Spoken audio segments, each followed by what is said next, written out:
4 महीने लगते हैं दोस्तों यहाँ से यहाँ जाने में। क्या आपको पता है वेजिटेरियन होते हुए भाई ने अपने आप को पूरा श्रेडेड कर लिया है, और ये close to stage body fat percentage है, इतना लो, लगभग 5 से 7% के बीच में। तो ये पॉसिबल है अगर आप वेजिटेरियन हो तब भी, और ये एक नेचुरल ट्रांसफॉर्मेशन है। तो दोस्तों स्ट्रेटेजी हम लगाना सिखाते हैं, प्रॉपर वेट ट्रेनिंग और न्यूट्रिशन कैसे प्लान आउट करना है आपकी बॉडी के हिसाब से वो बताते हैं, आपके गोल्स क्या हैं वो आप हमें बताते हो, और उस हिसाब से एक बहुत कम बजट में, डिपेंड करता है आप किस हिसाब से अपना डाइट प्लान बनवाना चाहते हो, हम वो तैयार करते हैं।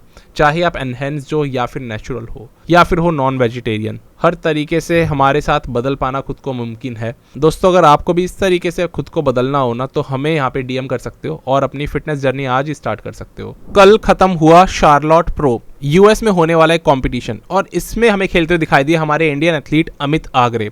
दोस्तों अमित को अभी तक यूएस नहीं आने दिया जा रहा था, वीज़ा उनका नहीं लग रहा था, ऑल्दो 2 साल से वो ओलंपिया के लिए भी क्वालिफाई थे पर नहीं खेल पाए वीज़ा इश्यूज़ के चलते। फाइनली अब उन्होंने यूएस में खेला है, और ये एक इंटरनेशनल कंपटीशन है जिसके अंदर अच्छे एथलीट्स खेलते हुए दिखाई दिए।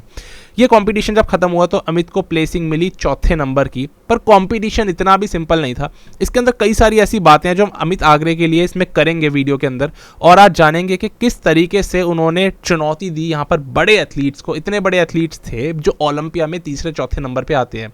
यहाँ पर मैं बात कर रहा हूँ इमैनुअल हंटर जैसे एथलीट्स की, या फिर जेरेमी पोर्टविन की। अमित आगरे ने इनके साथ कम्पीट किया और दोस्तों बहुत ज़बरदस्त मुकाबला दिया। इस कॉन्टेस्ट के अंदर हमने सबसे पहले एक ये चीज़ देखी है, फिलहाल अमित के अब नए कोच कट्स आ चुके हैं, यानी कि एरियल कट्स। ये कितने बड़े कोच हैं हम सबको पता है। इन्होंने एरिन बैंक्स को ओलंपिया जिताया है, कॉरे मोरिस, विटोर चेविस, डोरियन हेवुड, और कट्स ने अभी तक 105 प्रो विक्ट्रीज दिलवाई हैं अपने सारे एथलीट्स को। तो इनके अंडर अमित आगरे इतने बड़े कोच के नीचे इस बार काम कर रहे थे, और इन्होंने इस कॉम्पिटिशन के अंदर 4थी प्लेसिंग हासिल करके दिखाई।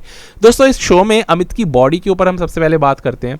इस शो के अंदर वो सबसे ज्यादा दिखाई दिए एक फ्लैट स्टमक के साथ में। देखो कई सारे सालों से अमित के साथ ये प्रॉब्लम थी कि उनका गट ना बीच में से निकलता था, यानी कि वो गट नहीं था पर पेट का जो बीच का हिस्सा था वो उभरता था, और इस बार इन्होंने काफी अच्छे तरीके से इसको कंट्रोल करा पूरे शो के दौरान, और एकदम फ्लैट स्टमक लेकर के आए।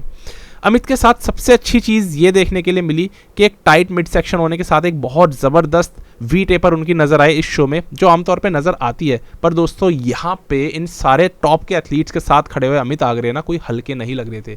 ये बहुत बड़ी बात है हमारे इंडियन एथलीट्स के लिए कि अब ये एक ऐसा स्तर कमाते जा रहे हैं कि ये टॉप के एथलीट्स जो ओलंपिया में 3rd या 4th आ रहे हैं, अमित उनके बीच खड़े होकर हल्के नहीं दिख रहे। इस शो के अंदर एक ये चीज़ दिखाई दी कि लाइटिंग बहुत ज़्यादा तेज़ थी, और अमित की बॉडी जो थी ना, टैनिंग में दूसरे एथलीट्स के मुकाबले थोड़ी सी कम शाइनियर लग रही थी। ऐसा लग रहा था अमित ने बॉडी पे शाइनर थोड़ा कम लगाया है, क्योंकि यहीं अगर हम देखें तो कार्लोस की बॉडी बहुत ज़्यादा चमकीली सी लग रही थी, और इमैनुअल हंटर की बॉडी में भी काफ़ी अच्छा शाइन था। हम अगर बात करें दोस्तों तो यहाँ पे मैंने कंपैरिजन जब करा जेरेमी पोर्टविन का अमित के साथ, देखो जेरेमी ने इस कंपटीशन में अमित को हरा दिया, 3rd प्लेसिंग उनकी आई थी और 4th पे अमित पहुंच गए, क्योंकि जज कर रहे थे टाइलर मैनियन। हमें सबको पता है टाइलर कौन है। इन्होंने कुछ हद तक जेरेमी को ज़्यादा फेवर करा और अमित के ऊपर जिता दिया। मुझे ऐसा लग रहा था फोटोज़ देख करके कि जेरेमी को हारना चाहिए था। अमित उनसे वे बेटर लग रहे थे, एब्स ज़्यादा अच्छे हैं अमित पे। जेरेमी की बॉडी, एक तो हाइट भी उनकी कम है, और जेरेमी की बॉडी में जो स्ट्राइशंस आते हैं ना, उनसे ज़्यादा थिक अमित आगरे मुझे लग रहे थे। शोल्डर्स भी चौड़े, और बैक भी जेरेमी की वीक लगी मुझे एज़ कम्पेयर टू अमित। अब देखो इस वाले कॉन्टेस्ट में अमित को एकदम फुल राउंडेड नहीं आए थे जैसे कि हमेशा आते हैं, पर मैंने इनकी शो प्रेप की वीडियो देखी थी, इन्होंने एक बात क्लियर कर दी थी कि मैं और मेरे कोच ने एक चीज़ का डिसीजन लिया है कि हम लोग ना इस शो में एज टाइट एज पॉसिबल आएंगे। उसके लिए थोड़ा सा अगर फ्लैट भी आना पड़े तो चलेगा, और अमित इस शो में इसीलिए हमें थोड़े फ्लैट साइड पे दिखाई दिए। उन्होंने ये रिस्क ज़्यादा फुल होने का इसलिए नहीं लिया क्योंकि अमित का ये मानना है कि वो थोड़े से भी अगर फुल आते हैं ना, एकदम से उनकी बॉडी में से लाइंस जाना शुरू कर देती हैं, वो सॉफ्ट दिखने लगते हैं, और इस कॉम्पिटिशन में, पहले ही यूएस कॉम्पिटिशन में, वो खराब नहीं आना चाहते थे।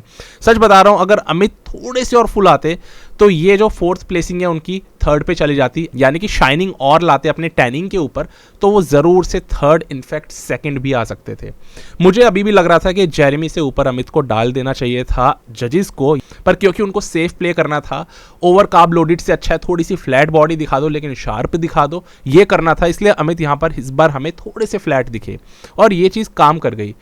यहाँ पे कार्लोस की अगर बात करूं, कार्लोस असेडू, ये एक बहुत तगड़े जेनेटिक फ्रीक है। इतनी पतली स्किन है ना इस एथलीट की, इतनी पतली वेस्ट और बहुत भारी इनके चेस्ट दिखती है। पर अमित के आगे यार ये एकदम ऐसे स्ट्रांग नहीं दिख रहे थे। मैं साफ बता दूं, कार्लोस ना पोजिंग में हार रहे हैं, पोजिंग ठीक से नहीं कर पा रहे। मैंने कई सारी इनकी तस्वीरें देखी, ठीक से हिट नहीं कर रहे पोजिस को। वहीं अमित की पोजिंग भी ऑन पॉइंट थी। जैसे ही कार्लोस पलटे तो इनकी बैक में इतना ज्यादा मास था, इतनी ज्यादा क्लियर सेपरेटेड बैक अमित की है ही नहीं, और इतना ज्यादा वो मास ही नहीं है। तो मेरे हिसाब से जजेस ने यहाँ पे कार्लोस को फेवर किया, और डेफिनेटली कार्लोस की स्किन क्वालिटी बहुत सुप्रीम है एज कम्पेयर टू अमित आगरे, और शाइनिंग ज्यादा आ रही थी इनकी बॉडी में। तो फाइनल में एंड में इमैनुअल और कार्लोस का पूरा कॉल आउट चला है, और दोनों ही बॉडी बिल्डर ना बड़े सेम से दिख रहे हैं देखने में। देखो इमैनुअल दोस्तों लगातार इंप्रूव कर रहे हैं, और ये वो इमैनुअल नहीं है जो आज से हमने 2 साल पहले ओलंपिया में देखे। ये इतने इंप्रूव हो चुके हैं, साइज बड़ा अच्छा ऐड कर चुके हैं, और इमैनुअल की बॉडी में ना बहुत अच्छा सेपरेशन आ रहा है, स्पेशली इनके एब्स में।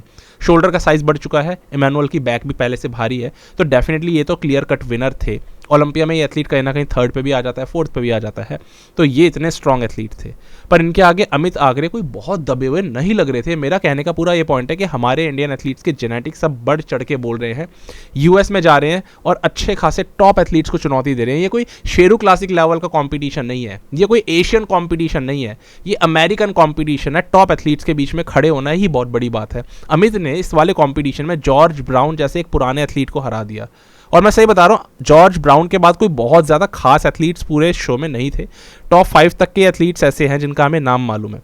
तो ये बहुत बड़ी बात है कि अमित जेरेमी पोर्टविन के साथ खड़े हुए हैं, और पोर्टविन उनके आगे हल्के लग रहे हैं। ये बहुत बड़ी बात है कि अमित ने कार्लोस असेडू को पोजिंग में दबा दिया, और इमैनुअल के साथ, कार्लोस के साथ ये अच्छा मुकाबला कर रहे थे। मेरे हिसाब से अमित रुकने वाले नहीं है, ये काफ़ी हद तक वही स्ट्रैटेजी अपनाएंगे जो पिछले साल अनीक घोष ने अपनाई। अनीक एक बार यूएस क्या चले गए लास्ट ईयर, लगातार कॉम्पिटिशन्स खेलते चले गए, और कहीं ना कहीं एक आध कॉम्पिटिशन में सेकंड भी आ गए थे। मुझे लगता है अमित आगरे भी इस बार यही स्ट्रैटेजी अपनाने वाले हैं। इनके पोस्ट देख करके तो यही जाहिर होता है, और सच बता रहा हूँ बहुत बड़ी बात है, अमित आगरे इस तरीके से और अनीक घोष इस तरीके से हमारे इंडियन एथलीट्स के स्टैंडर्ड्स को ऊपर लेकर जा रहे हैं। ये सच बता रहा हूँ, इंडियन स्टैंडर्ड्स अब नहीं रहे, ये ऊपर के एथलीट्स हो चुके हैं। तो इसलिए बहुत रिस्पेक्ट है अमित आगरे को मेरी ओर से और हम सबकी ओर से। बहुत बड़ा इन्होंने काम करा है कि टॉप एथलीट्स के बीच में हल्के ना पड़ना। और फिर भी ये बोलूँगा कि कोई बेस्ट एवर अमित नहीं थे। लाइटिंग बहुत अच्छी नहीं थी, टैनिंग और बेहतर हो सकती थी। और जैसा अमित ने बोला है, मैं उन्हीं के शब्दों के साथ जाना चाहूँगा कि best is yet to come. अगले कंपटीशन में मैं उम्मीद कर रहा हूँ कि अमित बहुत स्ट्रांग आ सकते हैं, हो सकता है एकदम फर्स्ट भी आ जाए, क्योंकि हर बार ऐसा नहीं होता ना कि आपको जेरेमी पोर्टविन से लड़ने का मौका मिले या फिर इमैनुअल हंटर का सामना करने का मौका मिले। तो मेरे हिसाब से ये और इनके कोच काफ़ी अच्छे से स्ट्रैटेजी बना चुके होंगे। मैं उम्मीद करता हूँ हमें जल्दी से अमित आगरे एक नए शो में दिखेंगे, कोई ना कोई यूएस में होते हुए शो के अंदर ही। और अमित ने यह भी बोल दिया कि उनका वजन 83 kg था विद क्लोथ्स, और इनका जो कैप है ना, यानी कि मैक्सिमम वजन अपनी हाइट के हिसाब से ये 84.7 तक लेके जा सकते हैं। अब 83 विद क्लोथ्स है, तो मान के चलो इनका वजन कहीं ना कहीं 82 kg के आसपास होगा जब इन्होंने वेइंग करी होगी, या 82.5 होगा। अभी भी अच्छा कैप है, यानी कि ये एथलीट यहाँ से इम्प्रूव कर सकता है। 1.5 किलो से 1.25 किलो का स्कोप है, और 2 किलो और मसल पुट ऑन कर लेने से अमित आगरे को ना नंबर 1 पे आने से कोई नहीं रोक सकता। अगर यही 2 किलो इनकी बैक में आ जाए, यही 2 किलो इनके शोल्डर्स में आ जाए, थोड़ा थोड़ा डिस्ट्रीब्यूट होकर के, आप समझ सकते हो ये एथलीट कितना ज़्यादा राउंडर लगेगा पहले से भी, और कितना बड़ा। कुल मिलाकर के अमित ने अपनी पहले ही यूएस के शो में बहुत अच्छी परफॉर्मेंस निकाल के दी। बहुत कॉन्ग्रेचुलेशंस इनको। देखते हैं अगला शो ये कब खेलने वाले हैं। शोज़ की लाइन लग चुकी है दोस्तों, मैं अब सही बता रहा हूँ, इस साल सबसे ज़्यादा IFBB प्रो शोज़ होने वाले हैं। तो अमित के पास मौके पे मौके हैं यूएस रह करके शोज़ खेल करके मल्टीपल ओलंपिया में क्वालिफाई होने का।